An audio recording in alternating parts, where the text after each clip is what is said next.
Welcome back to creating your own 18-month IT strategy roadmap webinar series. We're moving forward now with part 3 of the 4-part series, where we will cover common challenges, start defining your KPIs, and discuss 2 out of 5 tech stacks to provide you with some ideas. So now that we have gained some focus and clarity around our goals, let's move on to the 4th point to consider when choosing the right technology for your business. And these are common challenges I come across and pitfalls to avoid. Number 1 would be test before you buy. Ask every vendor for references and proof of concept. At FCX, we've learned that if there's a tester phone on somebody's desk, for example, it makes a lot more sense than if a demo is done by a provider. So we tend to ship out tester phones to our clients so they can check out how this handset works for them, if the features that they were expecting are actually being delivered upon.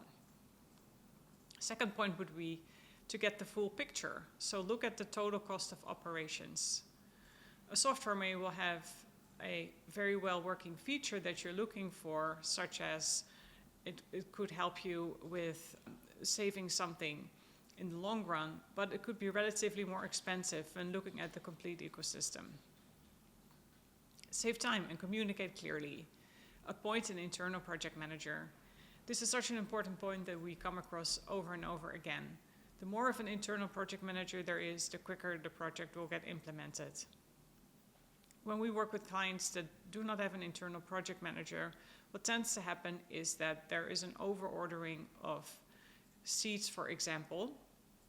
So if we're looking at unified communications, various people in the organization may start ordering new unified communication seats because there's no one single point of contact keeping track of everything. Appointing this one particular person is an easy thing to do and will help you prevent redundancy and costs. Make sure that the technology delivers. So analyze how the technology influences your customer experience. After you've installed that chatbot, or you have installed that new phone system, or you have updated your website, get a third-party person, or perhaps even a friend, to check out your company website. Is it easier to navigate? What is their experience? What is their unbiased opinion around this new chatbot that you have? Make sure that the technology delivers what you envisioned it should have. Ensure that there's complete user buy-in with clear communications. I've mentioned this before. If your staff is not ready to use the technology, it may get circumvented and shadow IT may get created. If you, for example, do not train your staff on how to listen to a voicemail, they may actually even not do this and leave this blinking light on their phones. So have clear onboarding and deboarding policies in place where every piece of technology that your staff will be using, they're being trained upon that. Build in maintenance time and retrain on current technologies. Besides this, I have the following management recommendations. Know your facts and conduct your annual technology reviews. Once a year, take a look at your telecom cloud and software. What works, what doesn't work, what's obsolete, what can be canceled. If you do this, you will prevent overbilling or double billing. And also perform your annual technology inventory assessment. Make sure that you know where all your pieces of hardware are, your printers, your wiring and integration, and run an analysis of your LANs. How's everything working? Do you know where everything is located? Again, this will help you prevent any cybersecurity incidents. And last but not least, when speaking about cybersecurity, make sure that you have all your cybersecurity programs in place. So that would include your disaster recovery program, your cybersecurity event program, whereby you would work on your cyber resilience. And conduct your annual cybersecurity assessment. Get your facts. Most IT vendors are able to get local cybersecurity assessments, and you will know exactly what the strengths and the weaknesses are of your LAN or your WAN. So now let's engage in another hands-on exercise again and continue filling out your spreadsheets, or perhaps continue following along so we can gain more clarity again. Inviting you now to write down the key performance indicators, which will help you measure the performance of your technology investment. So how are you going to measure success of each piece of technology you're going to implement? What specific actions will you take to achieve your goals? So if you don't know exactly what it is, it's okay, but just write down some ideas around what you would be willing to do. Next would be to assess what resources need to be freed up to achieving your goals. So how much human resources or labor would you be willing to invest into this new project? If you already have an idea of what kind of equipment or technology you would like to implement, you could already tailor that. If you don't know exactly, that's okay. Just write down some ideas around what you would be willing to invest and what kind of technologies you're thinking of. So when we're looking at the spreadsheet, I'm inviting you to fill out column 3, 4, 5, and 6. What actions to take, HR and time budget, and financial investments. At the bottom, there's a place to fill out the KPIs. It tends to be very helpful to visualize projects with a roadmap and a timeline. So notice that there's a section at the bottom at this part of the sheet as well. The KPIs will help you monitor the performance of each technology and make sure that it actually delivers upon what you had planned for. So we're going to allow between 5 to 25 minutes for this exercise.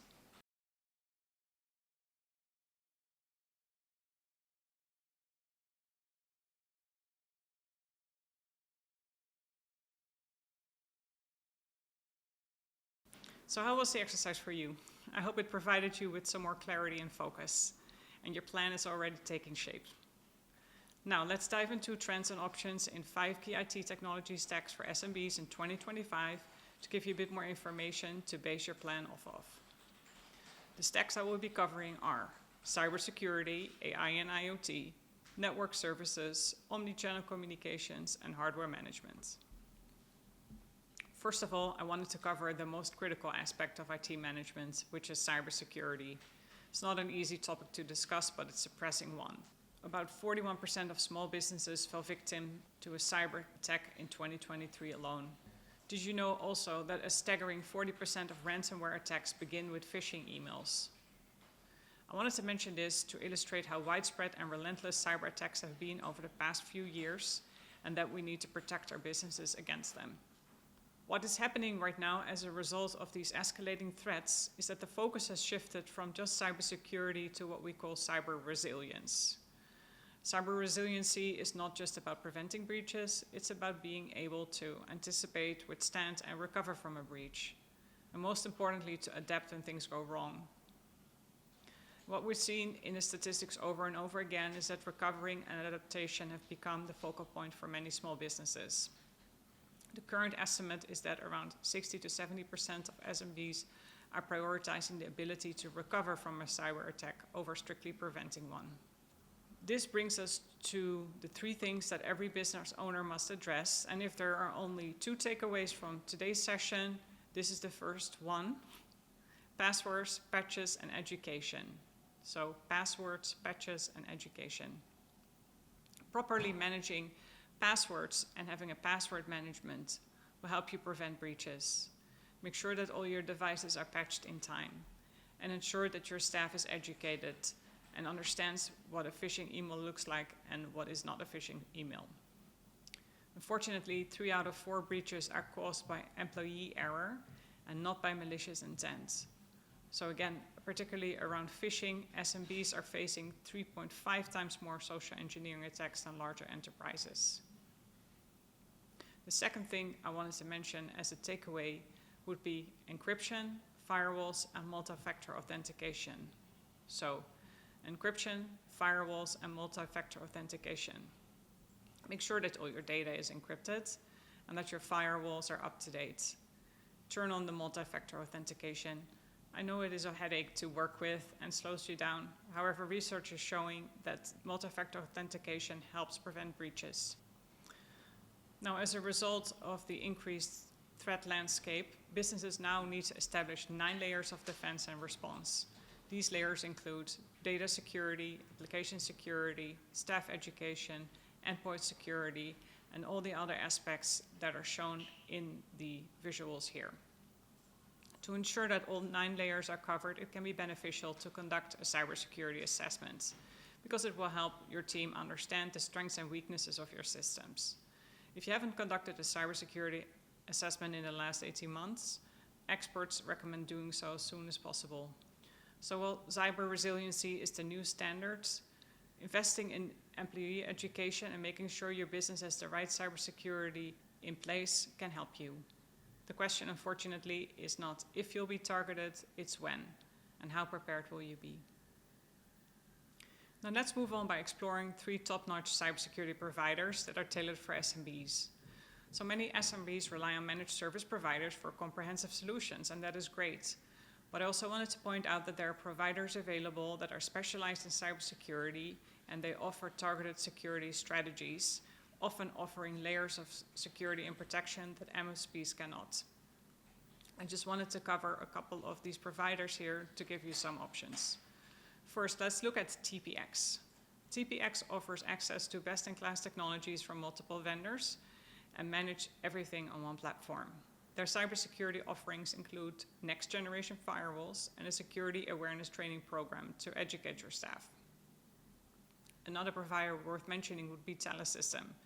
They're very similar to TPX, but they offer a streamlined and budget-friendly portfolio and a staff education program that rewards employees for enhancing their cybersecurity skills. Next up would be Vertec, and Vertec is known for very affordable and advanced cybersecurity solutions. Their tools and analytics are seamless, and they are all compatible. Everything is Microsoft-based for this provider, so the cybersecurity levels that they can offer are at the highest end. Obviously, I also wanted to mention an MSP here because of the fact that they can offer comprehensive cybersecurity solutions, and I've included Ansero, one of FCX's premier MSP partners, because they can bring reliable solutions in the cybersecurity space. Now, how long does a cybersecurity project take, and what would be your investment? If you're looking at a complete overhaul and you have 25 users, it will take between 2 to 9 weeks to get an overhaul of your cybersecurity setup. You will have a significant enhancement of your performance of your cybersecurity during these projects. And if you are replacing an MSP with TPX and Vertec, you could be reducing your budget potentially. Let's now move on to trends in AI and IoT in 2025. AI and IoT are the wave of the future. We have entered the era of AI, and by leveraging this tech, businesses can automate previously unimagined processes and tasks. So the first trend in AI would be AI in customer experience. And this is where AI is revolutionizing customer service, particularly in telephony and customer engagement. So for instance, AI is now capable of coaching agents in real time. It's able to summarize calls and evaluate conversations. It can even predict the best agent to handle a call based on customer profiles.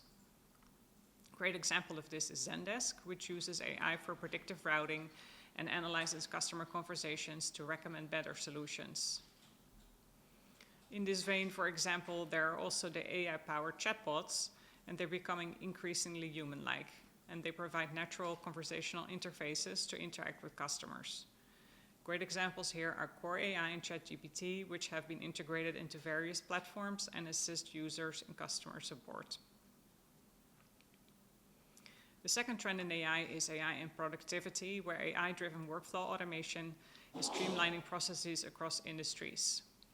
So for example, Microsoft Copilot and Google Assistant are helping individuals and businesses stay organized and productive by automating repetitive tasks. Another example of AI in productivity is the well-known application set of generative AI. AI can generate written content and create visual designs or compose music. Many of the viewers here have probably tried it out. So notable examples here are Adobe Firefly and ChatGPT. The third trend in AI is AI in physical and cybersecurity, where AI is enhancing both. In physical security, video analytics and crowd intelligence are being used for threat detection and surveillance. So for example, Your6 is a company that offers cloud-based security solutions, and they use AI-powered video analysis for real-time crime prevention in public spaces. On the cybersecurity front, AI is crucial in endpoint management and implementing zero-trust OT security to safeguard critical systems. A leading example here would be SentinelOne, and they use AI to detect and respond to cyber threats by analyzing endpoint devices' behavior in real time. And their system allows users to automate responses and take action without the need for coding skills. The fourth trend I wanted to bring to your attention is the trend around Internet of Things, or IoT, and risk and waste prevention. Here, IoT technology paired with AI is becoming a game changer because IoT devices are now capable of continuously monitoring environmental factors like temperature, pollution levels, or even road conditions. So for example, Honeywell's IoT-enabled sensors are used to track the condition of food shipments, and they ensure the food remains within safe temperatures to avoid waste. Similarly, AI-powered IoT solutions can prevent risk in industries like manufacturing, as they analyze sensor data to predict equipment failures before they occur. So equipment can be taken out of their rotation and being maintained before it breaks down. So overall, these trends show how AI and IoT are not just enhancing operational efficiency, but they also create smarter and more responsive systems in real time. In this visual, I've included some real-life examples. In the upper left-hand corner, there is Dialpad Agent Assist with prompts for contact center agents. Besides this image, there is the Core AI chatbot window, where external or internal customers can have a flowing conversation with the chatbot. In the upper right-hand corner, there's a screenshot of Microsoft Copilot, which is the tool to automate workflows. At the bottom, we can see a feed of a security camera. The next image is that of a cybersecurity dashboard showing data by Vertec, and the last image is of a dashboard of data collected by an Internet of Things device.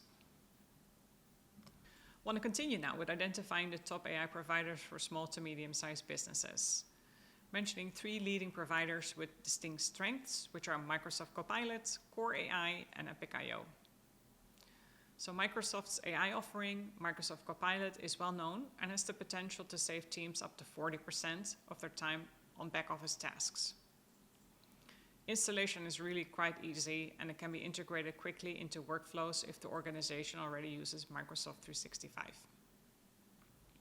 It may take some time for businesses to create an internal use case. However, once it is set in place, the return on investment for this particular tool can be quite high. The next company I wanted to mention is Core AI, because they rank 3rd in its space in a market share, and they offer a code-free chatbot builder.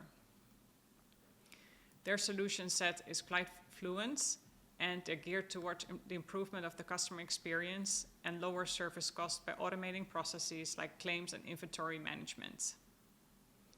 Core AI has 150 of Fortune 2000 companies as their clients.